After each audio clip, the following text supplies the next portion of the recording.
C'est le cas en particulier de la vitamine D, considérée par de nombreux scientifiques comme la vitamine de la décennie. Peu coûteuse, facile à prendre et sans effets secondaires, la vitamine D est au cœur de plus d'une quarantaine d'études scientifiques concluant à des résultats si spectaculaires pour lutter contre la Covid.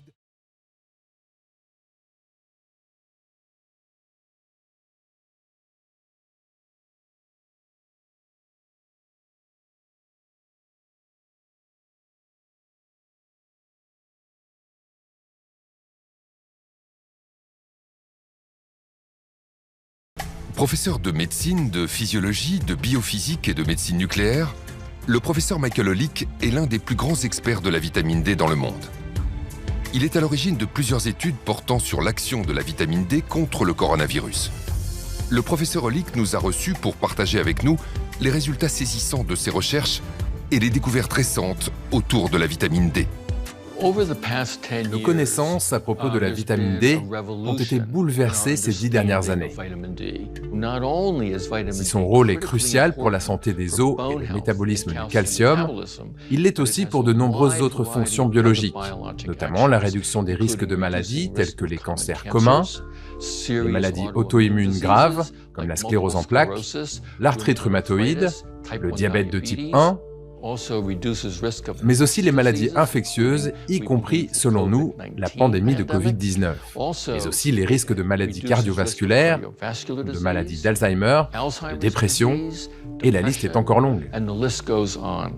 De nombreuses études ont décrit comment la vitamine D agit sur le système immunitaire.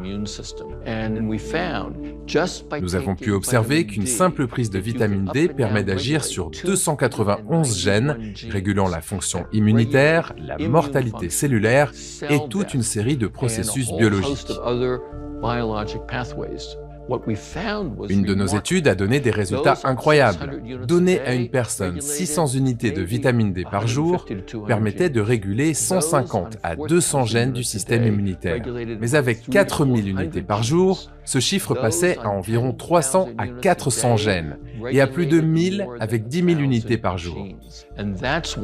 C'est ce rôle majeur pour la santé et le bien-être général qui explique l'intérêt qu'elle suscite dans le monde entier. Lorsque tout a commencé en février dernier, j'étais en Argentine pour une partie de pêche et j'ai attrapé le dernier vol pour rentrer. J'ai aussitôt écrit à mon hôpital et à d'autres personnes concernées en expliquant que cette pandémie pouvait certainement être combattue en augmentant les apports en vitamine D dans la population. De nombreuses études, dont les données de l'enquête nationale de santé américaine, ont montré qu'une amélioration du taux de vitamine D réduit les risques d'infection des voies respiratoires supérieures, dont la grippe et plusieurs virus du rhume, comme les adénovirus et les coronavirus. Nous connaissons le rôle très important de la vitamine D pour le bon fonctionnement du système immunitaire et la régulation de l'activité des cytokines. La vitamine D est absolument essentielle. Ça réduit, ça a été prouvé, les infections hivernales. Vous aurez des grippes moins fréquentes, moins fortes. Vous aurez moins de rhume. Vous aurez même moins de cancers. Il y a une très belle étude canadienne qui montrait que c'était 2 fois moins de cancer du sein chez les femmes qui avaient un taux de vitamine D suffisant par rapport à celles qui ont une carence en vitamine D. Là aussi, pourquoi n'a-t-on pas dit aux Français « Allez chez votre médecin, faites doser votre vitamine D ». C'est un complément alimentaire de base. S'il n'y en avait qu'un, ça serait celui-là peut-être. C'est une vitamine qui est fabriquée, qui est métabolisée par le soleil. Donc le soleil est important.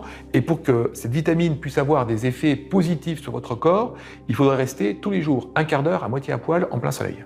Quand on n'a pas assez de vitamine D, le système immunitaire va réagir à l'excès. Et lorsqu'on regarde les capacités anti-inflammatoires de la vitamine D, on devrait systématiquement le retrouver sur toutes nos tables au petit déjeuner. On aura amélioré la santé des Français, on aura amélioré leurs os, on aura amélioré leur immunité, on aura réduit leur risque de cancer. Les médecins connaissent le lien entre la vitamine D, le rachitisme et la santé osseuse, voire même peut-être l'ostéoporose chez la femme. Mais ils sortent rarement des sentiers battus. Ils ne savent pas qu'il existe une littérature impressionnante démontrant que les récepteurs de vitamine D sont présents dans le système immunitaire et qu'ils ne sont pas là pour rien. Mais le sujet mobilise peu. Il est peu exploité par les fabricants de médicaments, par les professionnels de la santé ou par les responsables de la santé publique, qui sont censés s'occuper du bien-être de la population. J'espère donc vraiment que nos études et celles qui sont en train d'être publiées finiront par attirer l'attention.